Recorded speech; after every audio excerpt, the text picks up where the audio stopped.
네, 오늘은 네 번째 표적의 의미라는 제목을 가지고 함께 말씀을 나누고자 합니다. 예, 앞선 세 가지 표적을 간단하게 먼저 말씀드릴게요.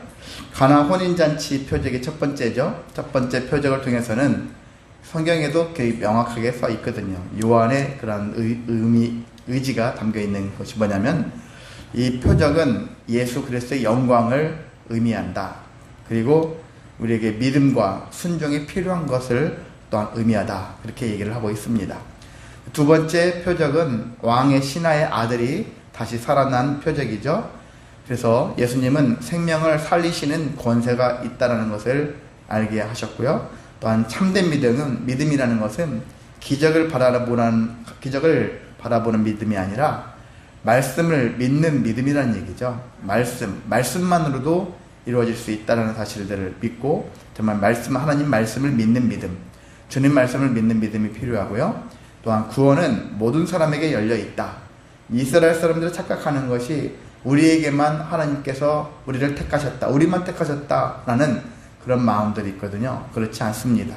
구약의 말씀에도 이미 하나님께서는 이스라엘 백성들이 스타트거든요. 그게 출발점이지 그들만 구원하기로 작정하신 하나님은 아닌 거예요. 그래서 그래서 바울도 처음에는 그런 마음들이 있었지만, 민족주의적인 마음이 있었겠지만, 예수님을 만난 이후에는 그게 아니고 이방인들을 향해서 복음이 열려 있다라는 사실들을 깨달은 것이죠. 그래서 바울은, 베드로를 비롯해서 12제자들은 그런 유대인들을 중심으로 사역을 했다면은, 바울은 나는 달리 하나님께서 나를 이방인의 사도로 만드셨다는 것들을, 세우셨다는 것들을 깨닫고, 그래서 이방인을 전도하는 일에 가장 앞장을 섰다라고 할 수가 있겠습니다. 그런 것처럼 구원은 모든 사람에게 열려 있어요. 그리고 한 사람이 구원이 그걸로 끝나는 것이 아니라 가족을 비롯해서 공동체에게 확장된다는 것을 의미할 수 있다는 것들을 또한 표적을 통해서 발견할 수가 있습니다. 세 번째 표적은 38년 된 병자죠. 이 병자를 예수님이 고치셨어요. 38년 동안 아팠다면 얼마나 괴롭습니까? 1년 동안 아픈 것도 괴롭죠. 그런데 38년간 병자로 산다는 것은 괴로운 일이고 어떻게 보면 절망스러운 일이에요. 거기 또 베데스다 연못에 갔는데도 불구하고 나를 넣어줄 사람이 없다라는 사실도 절망스럽죠. 얼마나 주변에 사람들이 다 떨어져 나가고 자기가 혼자서 들어가야 되는데, 그 혼자 천천히는 갈 수 있지만 그게 중요한 것이 아니라 물이 움직일 때 그때를 딱 들어가야 된다고 생각이 들었을 때는 아무도 자기를 그때, 사람이 늘 상시 대기할 수 없으니까, 그래서 절망 가운데 질병으로도 절망, 그리고 또한 자기를 넣어줄 수 없다는 이 현실 속에서도 절망. 근데 이 절망 속에 있는 사람들을 예수님께서는 절망을 끝내주시는 분이다, 절망을 끝내시는 분이다라는 얘기죠. 여러분도 절망이 있다면 주님으로 말미암아서 절망이 정말 끝나시기를 원합니다. 그리고 예수님의 은혜는 사람들의 수고, 공로, 그런 것보다 더 앞선다. 우리는 우리의 어릴 적부터는 우리가 해야 돼, 이런 마음들로, 이런 생각으로 가득 차 있는데요. 살다 보면 그렇지 않구나. 하나님이 일하셔야 되겠구나. 하나님이 역사하셨을 때 일이 발생되는 것이지, 물론 우리도 하면은 뭔가 이루어집니다. 근데 그 결과는 하나님께 있다라는 것이죠. 그런 것들 때문에 우리가 스스로 노력을 통해서 은혜를 스스로 만들어내서 하는 것이 아니라 하나님께서 은혜를 공급하신다. 예수 그리스도의 은혜가 더 중요하다. 그런 것을 알 수 있고요. 안식일, 많은 사람들은 안식일이라는 어떤 귤에 묶여 살죠. 우리도 교회법이니 수많은 법들이 있어요. 근데 법에 묶여 있으면 서로가 서로를 비난하죠. 이렇게 저렇게 살아야 하는데 너는 왜 그렇게 사니? 하면서 비난하게 앞서는 것이 우리들의 모습이에요. 그래서 세상에 있는 도덕을 우리가 많이 배우는 건 좋은데, 이 도덕적인 그런 윤리적인 사고를 자기 자신한테 접목을 해야 되는데, 그것을 다른 사람한테 접목하면 저 사람은 왜 저렇게 사는지 모르겠어, 이해 안 돼, 이런 생각을 가지고 살아갈 때가 있습니다. 그래서 우리는 믿는 자들은, 법에 수많은 법이 있죠. 도리가 있죠. 그랬을 때 다른 사람한테 적용하려고 그렇게 하기보다는 나 자신한테 적용할 필요가 있습니다. 그것이 안식일 규례라는 것 하나의 상징적인 이야기인데, 유대인들은 안식일 자체 지키려고만 했었지 안식일이 왜 중요한지 그런 의미를 잘 알지 못했습니다. 그래서 예수님께서는 더 다른 날도 아니고 안식일에 이런 병자를 고침으로 인해 가지고 안식일에 사람보다 안식일이 더 중요한 것이 아니라 안식일은 사람을 위해서 존재한다라는 것들을 우리에게 가르치고 있습니다. 그래서 그런 것처럼 또한 육체의 치유보다 더 중요한 것은 영적 회복이다. 예수님이 그렇죠. 다시 만났을 때 다시는 죄를 짓지 마라. 그렇게 말씀하셨죠. 그런 것과 같이 예수님께서는 우리는 몸만 회복되어지면 다시 옛날로 돌아가죠. 근데 그것이 아니라 지금 내가 주님을 통해서 은혜를 받았다면은 이제 그 고침받았고 회복되었다면은 다시 그것이 육체 회복이 아니라 삶의 회복이 아니라 그냥 영혼의 회복을 위해서 더 힘써야 된다라는 것들을 그런 표적을 통해서 우리는 발견할 수가 있는 것입니다. 자, 오늘은 네 번째, 요한이 기록한 네 번째 표적인데요. 그 표적의 내용은 뭐죠? 무슨 기적이죠? 오병이어. 오병이어가 뭐죠? 오병, 5개의 떡을 얘기하죠. 이어, 2마리, 물고기, 그렇게 얘기하죠. 오병이어 표적을 우리에게 말씀하고 있고요. 그 표적은 우리에게 어떤 의미를 주고 있는지 그걸 발견하고자 합니다. 자, 오병이어 사건은 4개의 복음서에 다 나와 있어요. 그래서 어떤 공통적인 4개의 복음서가 나오는 것들이 흔하지 않는데 이 오병이어 사건은 너무나도 중요하니까 그래서 4개의 복음서에 빠짐없이 다 나와 있습니다. 그래서 오병이어 사건을 통해서 우리에게 말씀하고자 하는 내용들이 그만큼 중요하고 풍성하겠구나 라는 것들을 생각할 수가 있습니다. 자, 오병이어 사건이 일어나게 된 배경을 함께 먼저 말씀을 나누도록 하겠습니다. 때는 6월절이 가까운 때입니다. 6월절이 가깝다는 얘기는 사람들은 분주하죠. 여러분도 우리나라도 명절 앞두고는 얼마나 분주합니까? 마트 같은 데 가서 선물 같은 거 살려, 누가 또 보내고 여러 가지 미리 막 마음이 부산하죠. 그런 거니까 당시에도 6월절이 가까운 때였을 때 사람들이 많은 왕래들이 있고 사람들이 6월절을 맞이해서 예루살렘으로 모이기도 하는 그런 시점일 수 있습니다. 자, 그러한 상태에 있었을 때 예수님께서는 제자들과 함께 배를 타시고 갈릴리 반대편, 지금까지 가버나움이라는 그 지역 쪽에서 주로 활동을 하셨는데 그런 갈릴리 반대쪽에 있는 북동쪽에 있는 베세다라는 지역으로 가셨어요. 당시 베세다라는 지역은 되게 도시치고는 크지 않는 작은 한적한 시골 마을인 것 같습니다. 자, 이곳으로 예수님이 제자들과 함께 가셨습니다. 배를 타고 가셨어요. 가셨는데 왜 가셨을까라는 생각이 듣다 보면은 어떤 자들은 제가 설교문 여러분들과 다른 분들의 설교도 가끔 볼 때마다 뭐라고 하냐면 예수님이 사역을 하시다가 피곤하셔서 가셨다 이런 식으로 얘기를 하는 경우가 있는데 그것보다는 성경을 잘 보면은 그건 아니에요. 첫 번째, 두 번째 두 가지 그런 것들을 유추할 수 있는 부분이 뭐가 있냐면요. 첫 번째는요. 마가복음 6장에 보면은 거기에도 오병이어 사건이 있는데 마가복음 6장에 그 떠나기 직전에 어떤 일이 있었느냐면은 제자들이 12제자들을 중심으로 제자들이 각각 흩어져서 자기에게 주어진 사역들을 하고 왔어요. 전도 사역 같은 거겠죠. 여러 가지 사역을 하고서 예수님께 와서 보고를 하는 거예요. 전도 일종의 사역 보고를 합니다. 사역 보고를 하는데 사람들이 그냥 예수님 주변에 항상 사람들이 많죠.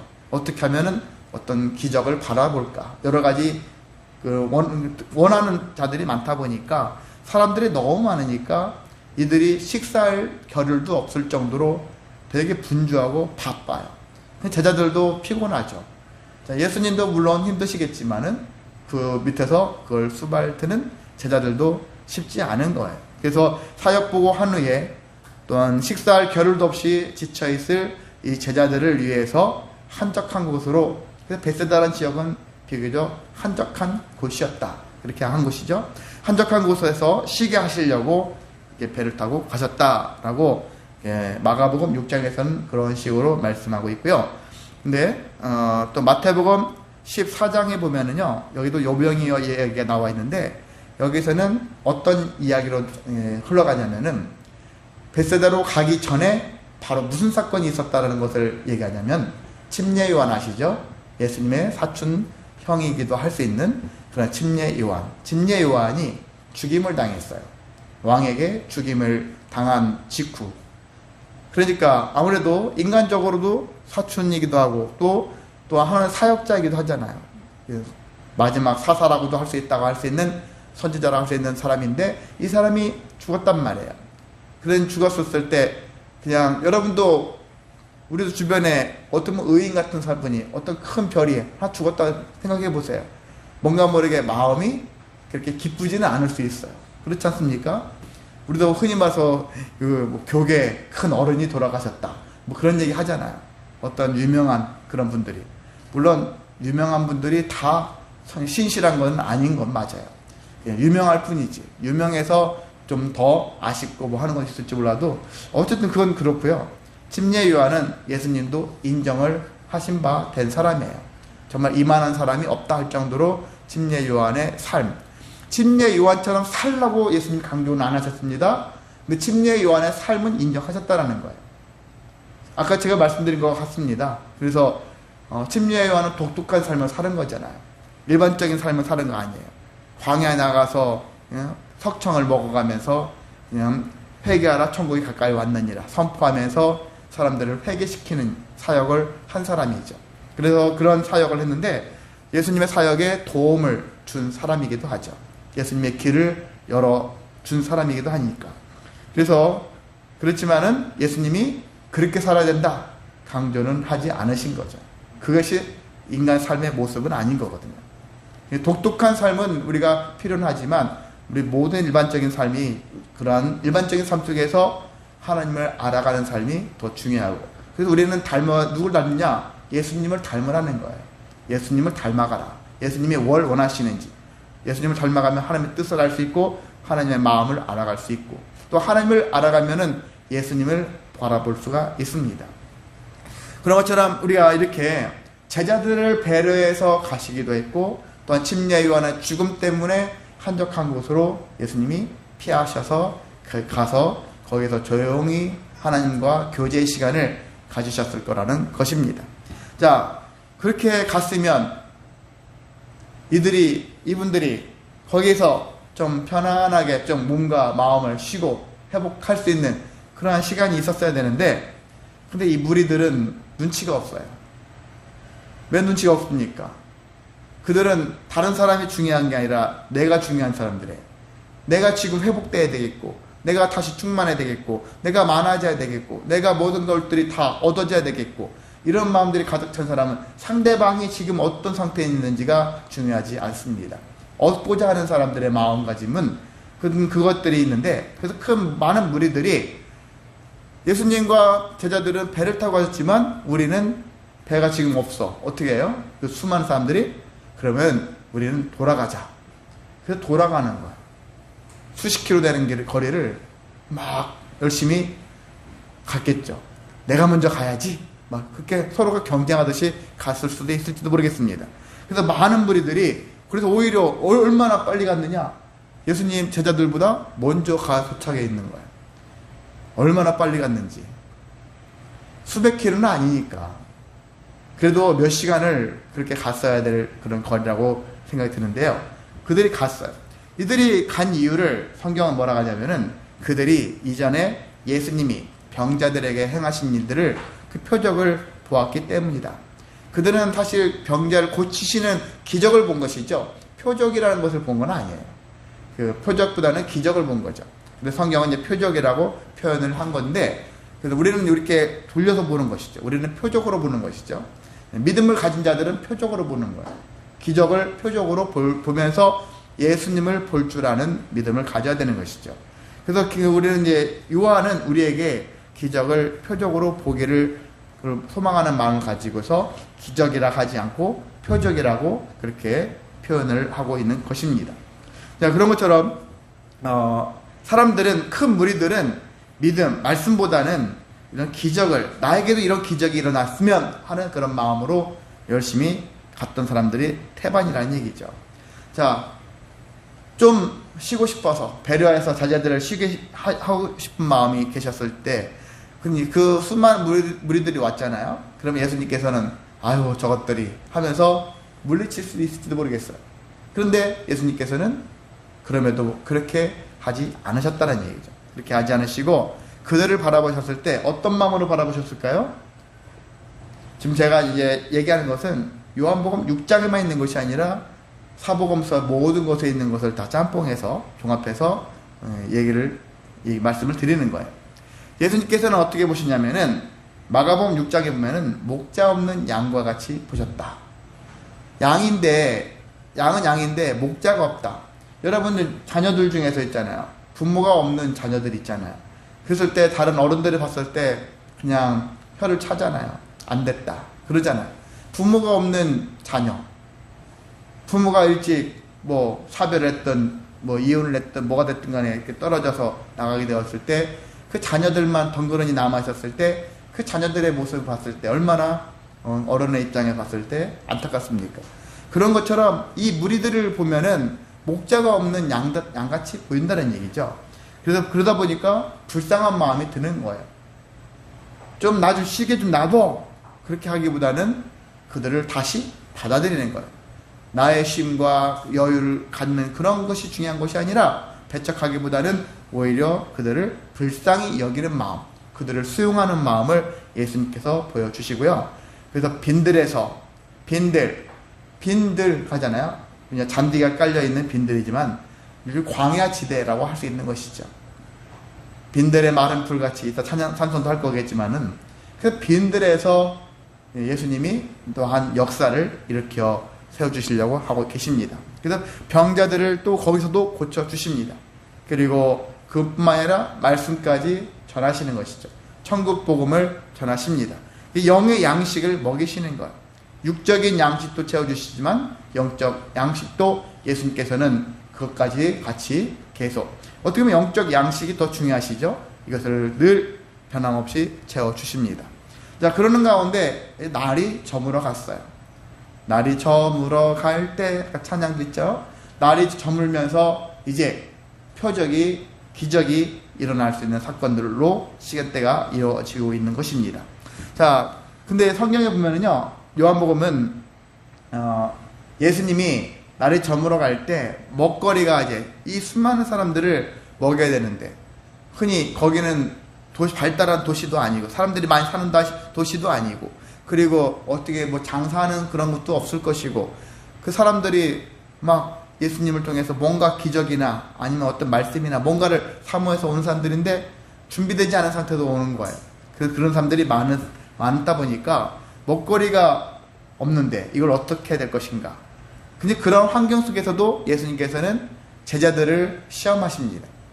그래서 제자들을 시험하는데 특별히 여기서 성경에 빌립이 딱 걸렸어요. 빌립이 걸렸는데 빌립뿐만이 아니에요. 사실상 빌립이 대표적으로만 나왔을 뿐이지 당시에 예수님이 부활하신 이후의 제자가 아닌 그 생전에 계셨을 때의 제자들은 예수님과 함께 예수님을 통해서 일을 하고 있지만 여전히 믿음이 연약한 성숙하지 못한 그 믿음을 가지고 있습니다.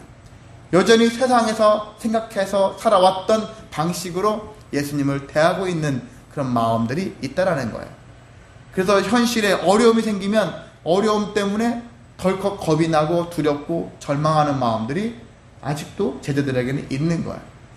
그러니까 예수님께서는 제자들을 봤을 때 아직 연약한 믿음, 성장하지 못한 아직도 불신의 마음까지 있는 그런 모습들을 생각할 때 이 기적을 통해서 제자들에게 또 시험하는 그런 모습들이 나와 있다는 얘기죠. 자, 그래서 빌립에게 말씀하십니다. 어디서 떡을 사서 이 사람들에게 먹게 하겠느냐. 그러면서 너희가 먹게 하라. 너희가 먹을 것을 줘라. 그렇게 얘기를 하는 거예요. 제자들 입장에서는 황당하죠. 이 수많은 사람들을 어떻게 먹게 합니까?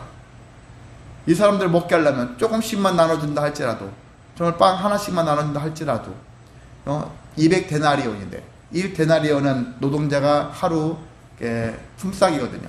그러니까 200일 동안 일해야 되는 그런 양이니까 적지 않은 그런 비용이죠.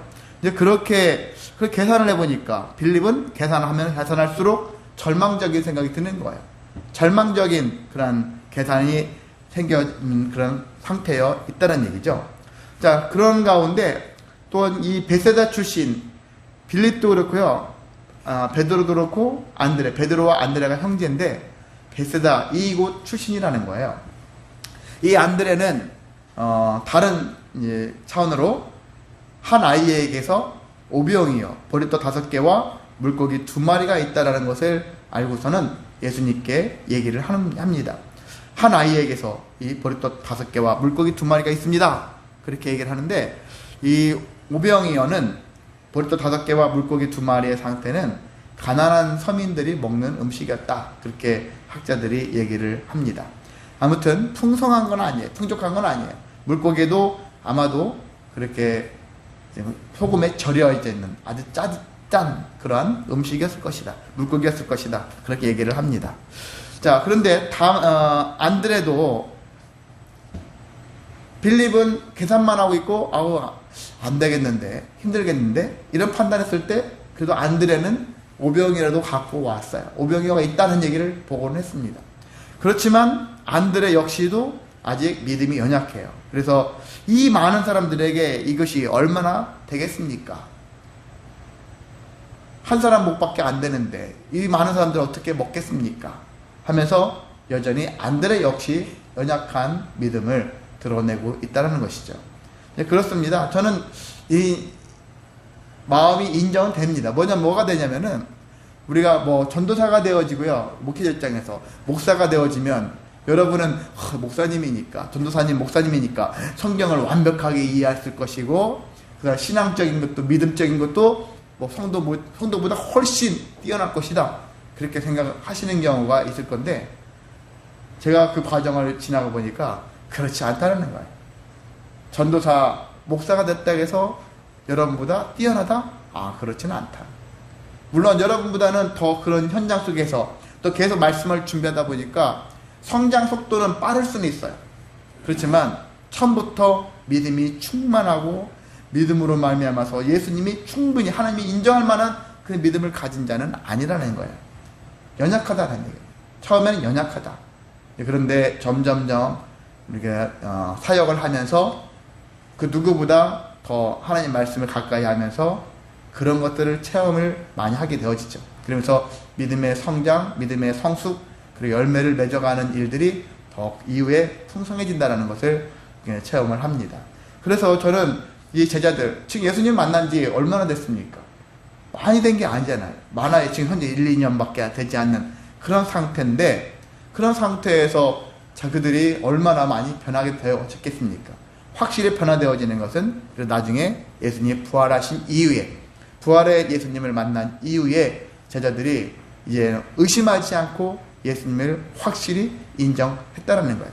그러니까 완전히 삶이 변화되어지는 것을 볼 수가 있습니다. 그런 것처럼 여러분도 난 저 사람처럼 믿음이 약한데 걱정하지 마세요. 계속 주님과 함께하면 믿음의 성숙이, 믿음의 열매가 충분히 열릴 수 있습니다. 그래서 주님을 떠나지 마시기 바랍니다. 끝까지 주님을 붙잡으시길 바랍니다. 언젠가는 나의 믿음이 더 큰 믿음으로 발전되어지고 다른 사람들에게 귀감이 되어질 수 있는 하나님이 인정할 수 있는 믿음으로 성장할 수 있다는 확실한 믿음을 여러분이 가지시기를 소망합니다. 자, 제자들은 아직까지는 연약한 믿음 상태였지만 예수님께서는 명령을 내리시죠. 사람들을 50명 아니면 100명 단위로 이렇게 해서 무리로 형성해서 앉게 했다는 거예요. 그랬더니 남자들만 숫자를 세봤더니 5,000명이었다는 거예요. 5,000명쯤 되었더라. 남자들만 5,000명이 되었더라. 여기서 남자는 어린아이가 아니라 성인 이상이니까. 그래서 저도 가만 계산해 보면은요, 200데나리온 그런 생각해보고 남자만 5,000명. 그래서 사람들이 이제 계산할 때 2만 명, 보통 4배 정도 하면은 2만 명 되지 않겠느냐. 보통 가족 단위 이렇게 부부 아니면 자녀 섞여가지고 여자들과 포함하면은 2만여 명 되진 않았겠느냐 이런 식으로 얘기를 사람들이 하는데 그저 어쨌든 간에 만 단위 이상은 되었을 것이다. 그런 얘기를 할 수가 있다는 얘기죠. 자, 그래서 예수님께서는 이 오병이어를 들어 하늘을 우러러 보시면서 축사를 하셨더라. 감사한 것이죠. 축사하는 것은 여기서 어떤 신비한 능력이 나타나가지고 주시옵소서 하는 그런, 뭐 그걸 하셨는지는 모르겠지만, 그것보다는 축사하셨다는 의미는 뭐냐면 하나님께 감사를 드리는 거예요. 뭐 식기도처럼 감사 기도를 하신 것이죠. 하나님께서 역사하실 것을 기대하시면서 하셨는지는 모르겠지만, 하신 이후에 제자들에게 원 없이 나눠주라 그러는 거예요. 참 희한하죠. 그래서 원대로 사람들이 원하는 대로 나눠줬고, 사람들이 또한 배불리 다 먹었어요. 먹고서 이제 찌꺼기 남은 것들이 있었는데, 예수님이 뭐라 하시냐면은 남은 조각을 거두어 버리는 것이 없게 하라. 야, 다 배불리 먹었는데 그 버려. 그냥 그렇게 하지 않으시고 버리지 말라는 거예요. 버리는 것이 없게 하라. 그래서 다 거두었더니 12바구니가 남았더라. 그렇게 말씀하고 있습니다. 자, 이 기적을 봤어요. 사람들이 이 기적을 체험하면서 예수님을 보고 뭐라고 합니까? 그는 참 선지자다. 그렇게 얘기를 합니다. 그러면서 그걸로만 끝난 것이 아니라 예수님을 억지로 붙들어서 왕으로 삼으려고 했다는 거예요. 근데 예수님께서는 지금 원치 않는 상황이 발생했고요. 그래서 예수님은 다시 혼자, 제자들도 버리시고 혼자 산으로 들어가셨습니다. 왜? 나를 억지로 막 붙들어서 왕으로 세우려고 하는 것을 예수님이 원치 않으신다는 얘기죠. 자, 이와 같은 것이 1절부터 15절까지의 말씀인데요. 우리는 이 표적을 통해서, 네 번째 표적을 통해서 무엇을 발견할 수 있어야 되는가, 무엇을 의미하고 있는가를 네 가지로 함께 말씀을 나누겠습니다. 첫 번째는요, 이 표적은요, 예수님의 자비하심과 풍성한 공급을 의미합니다. 예수님께서는 무리를 보실 때마다 항상 어떤 마음으로 보신다겠죠? 불쌍히 여기는 마음. 애민 정신이죠. 애민. 사람에 대해서 애정을 가지고 있는 것이죠. 애정이 없으면 불쌍히 여기지 않아요. 그래서 저는 이제 여러분도 지도자, 사회의 지도자가 되려면은요, 대통령을 비롯해가지고 시장이든지 간에 여러분이 또 어떤 회사 들어간다면, 어떤 장을 맡고 있다면 어떤 마음이 있어야 되냐면 사람에 대한 애민이 있어야 돼요. 불쌍히 여기는 마음이 있어야 돼요. 긍휼을 가져야 돼요. 긍휼히 여기는 마음 가지고 그들에게 도와줄 수 있는 마음을 가져야 하는 것입니다.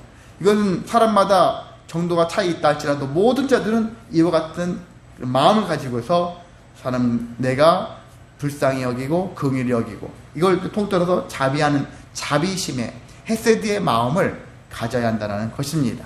그래서 이렇게 하셨을 때 우리는 사람들은요, 어떤 육체적인 물질적인 욕구를 채우기를 소망하는 사람도 있지만, 근본적인 본질적인 것은요, 영적인 갈급함이 있는 사람들이 의외로 많습니다. 영적인 채워짐이 필요한 사람들이 많거든요. 어떤 사람은 돈이, 건강이, 이게 중요하다고, 출세가 중요하다고, 이것이 채워져야지 만족한다는 사람도 있지만, 어떤 사람은 영적 갈급함이 필요한 사람들이 의외로 많습니다.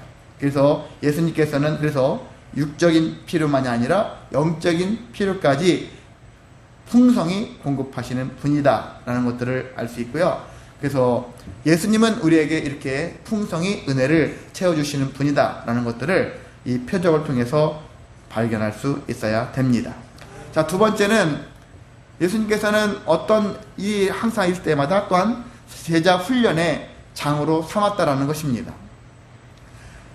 지금 오병이어 사건을 통해서 제자들을 시험하셨잖아요. 빌립을 비롯해서 제자들의 연약한 믿음을 시험하시면서 그들에게 하나님의 능력을 체험할 수 있는 기회를 갖게 하셨습니다.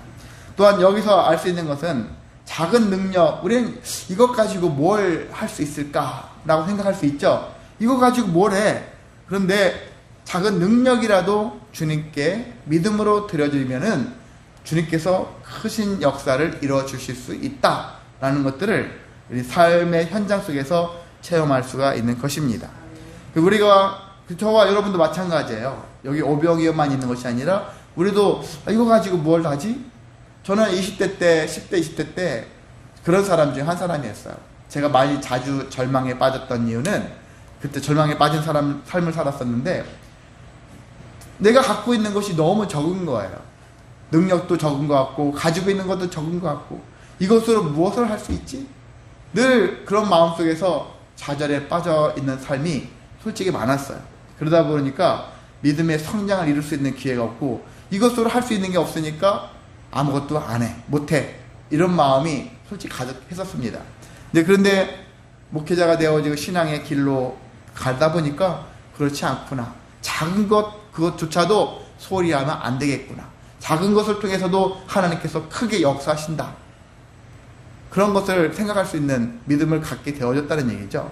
그래서 겨자씨만한 믿음이 있다 할지라도 나무를 옮길 수 있다, 산을 옮길 수 있다, 주님이 말씀하지 않습니까? 여러분도 마찬가지예요. 나 자신의 이거는 남들에 비하면 나는 턱없이 너무나 부족해, 이것으로 뭘 한단 말이야, 그렇게 생각하지 마시기 바랍니다. 거기가 시발점이 되어지는 거예요. 여기서부터 출발할 수 있다는 거예요. 이것만이라도 감사합니다. 이것을 통해서 나는 다시 시작하겠습니다. 이런 믿음을 가지시기를 원합니다. 그래서 예수님께서는 사역의 현장 속에서 제자들은 늘 충만하고 풍성해야지 그것으로 뭘 할 수 있다라는 마음을 가졌을 것인데, 예수님께서는 작은 것으로 말미암아서도 충분히 역사가 이루어질 수 있다라는 것들을 이 삶 속에서 보여주는 거예요. 자, 봐라, 이런 일이 이렇게 일어날 수 있다라는 것들을 봄으로 인해서 제자들의 믿음이 성장을 성숙한 믿음, 열매를 맺는 믿음으로 계속 이끌어 가시고 있다는 얘기입니다. 그래서 저도 기도할 때 여러분한테 말씀드리잖아요. 여러분의 일터가 믿음의 현장, 사역의 현장이 되기 위해서 단지 여기서 이걸 해야지만이 돈이 나와, 이걸 통해서 우리가 먹고 살 수 있어, 이런 시각을 여러분 더 뛰어넘어서 여러분이 믿음을 그리고 사역의 현장으로 변화시킬 수 있는 모습이 되어지시기를 소망합니다. 자, 세 번째는 예수님께서는 메시아다라는 것을 드러낸 표적이다라는 얘기죠. 이것은 사역을 통해서 예수님이 오병의 사건을 통해서 15절에 보면 사람들, 유대인들이 자연스럽게 이건 14절이죠. 이는 참으로 세상에 오실 그 선지자다, 구약에서 언급되어진 메시아다라는 것을 이들이 이 사역을, 이 표적을 통해서 자연스럽게 발견되어지는 것을 알 수 있죠. 그런 것처럼 어떤 믿음의 사건의 어떤 현장 속에 거하다 보면은, 우리가 하나님의 만드신 이 창조물들을 바라보면서 하나님 참 대단하시다라는 고백하는 것과 같이 우리 또한 예수님을 통해서, 어떤 사건을 통해서 예수님의 위대하신 하나님의 아들이신 것을 우리가 목격할 수 있고 고백할 수가 있는 것입니다. 그래서 우리는 어떻게 해야 되느냐? 이 표적을 통해서 예수님은 자기를 드러내기 위해서, 저는 제가 만약에 어떤 기적을 일으키는 사람이라면 저를 드러내고 싶어서 그걸 사모했고 그런 능력을 갖기 위해서 그렇게 했을 거라고 생각하잖아요. 그런데 예수님께서는 사람들을 고치시고 채워주시는 것이 나를 드러내고자 하는 것은 아니에요. 내가 유명해지고자 하는 그런 마음이 아니에요. 내 세상의 왕이 되고 싶어서, 그래서 사람들이 나를 추앙해서 나를 왕 되고 싶은 마음에서 이런 행사를 벌이신 분이 아니라는 얘기죠. 이런 정치적인 왕이 아니라 순전히 구약에서 이미 하나님이 약속하신 메시아, 그 메시아의 심을 드러내기 위해서 예수님은 단순하게 어떤 왕으로서 오시는 것이 아니라 하나님이잖아요. 하나님 그 자신이에요. 자신이 이 땅에 오셔서 세상을 위해서, 구원하기 위해서 죽으러 오신 예수님이시라는 얘기죠. 그래서 메시아로서 오신 분이다라는 것들을, 그런 것을 오신 것이지 유명해지고 높아지고 그리고 지배하려고 오신 분이 아니라는 것이죠. 우리와 다른 분이죠. 우리도 지향하는 바는 그런 마음을 가져야 됩니다. 우리는 왜 삽니까? 높아지고 유명해지고 그 세상을 휘잡고 흔들어 보고 싶은 마음에서 살려고 하지 말고 예수님의 마음을 담고 하나님의 뜻을 분별해서, 그래서 더 많은 사람들과 합력해 선을 이루어갈 수 있는 그런 모습으로 살기 위해서 힘쓰시기를 소망합니다. 자, 마지막 네 번째는 영적 양식을 의미한다고 볼 수가 있습니다. 오병이어 그 자체는 그냥 먹는 거잖아. 배고픈데 그 갈증을 채워주는 거잖아요. 그런데 예수님께서는 오병이어 사건만이 아니라 그 이후에도 계속해서 말씀으로 이어지고 있습니다. 말씀을 통해서 어떤 사건만 있으면 사건만 남아요. 근데 그 사건을, 그것을 말씀으로 인해서 말씀의 중요함을 계속 영적 양식으로 채워주시는 예수님을 발견할 수가 있는 것입니다. 그런데 우리의 영적 양식은요, 누구에게 있습니까? 예수님께 있죠. 근데 영적 양식은 예수님 그 자체이기도 합니다. 예수님이 내 안에 계시면 내가 영적 갈급함이 없어져요. 왜? 해소가 되어지거든요. 예수님이 내 안에 계심으로 인해서, 예수님이 막 무슨 말씀을 그 말씀이 나를 갈급함을 채워주시는 것도 있지만, 예수님을 여러분이 내 안에 믿음으로 말미암아서 간직하게 계시면은 예수님 그 자체가 우리가 참된 양식이기 때문에 우리의 갈증이 해소되어질 수 있고요, 그래서 참된 만족함이 넘칠 수가 있는 것입니다. 그래서 오병이어 육체의 만족으로 시작되어졌지만 우리의 결국은 영적 만족이 더 중요하다라는 것들을 여러분이 사모하셔서 육체의 만족만을 위해서 살지 마시기 바랍니다. 그건 뭐냐면은 건강을 위해서, 또한 뭐 돈을 위해서, 어떤 출세를 위해서 수많은 것들 있잖아요. 그런 것들도 중요하지만은 그 이상으로 더 중요한 것은 주님을 통한 그런 갈증이 해소되어지는 것이 더 중요하다. 이것을 기억하시기를 원합니다. 자, 말씀을 마치겠습니다. 우리는 이 표적을 통해서 예수님을 단지 문제만을 해결해 주시는, 나의 갈증을 해소시켜주는 그런 분으로만 우리가 믿으면 안 되는 거예요. 그렇기 때문에 쫓는 삶을 살게 되어지죠. 단순히 그냥 무작정 찾아가서 해결해 주십시오, 이렇게 간구하는 삶밖에 되지는 않는 거예요. 근데 우리는 예수님을 통해서 예수님을 만나야 되는 것이죠. 예수님께서는 우리를 풍성하게 하시고, 또한 훈련시켜 주시고, 영생을 주셔서 영의 양식을 말미암아서 만족할 인생을 살게 하시는 분이다 라는 것들을 우리가 믿어야 되고요, 그리고 그 믿음 가운데 사명을 가지고 끝까지, 세상 끝날까지 예수님을 따라가는 제자의 삶이 되어주시는 저와 여러분 되시기를 주님의 이름으로 소망하고 축복합니다. 네, 찬송합니다. 183장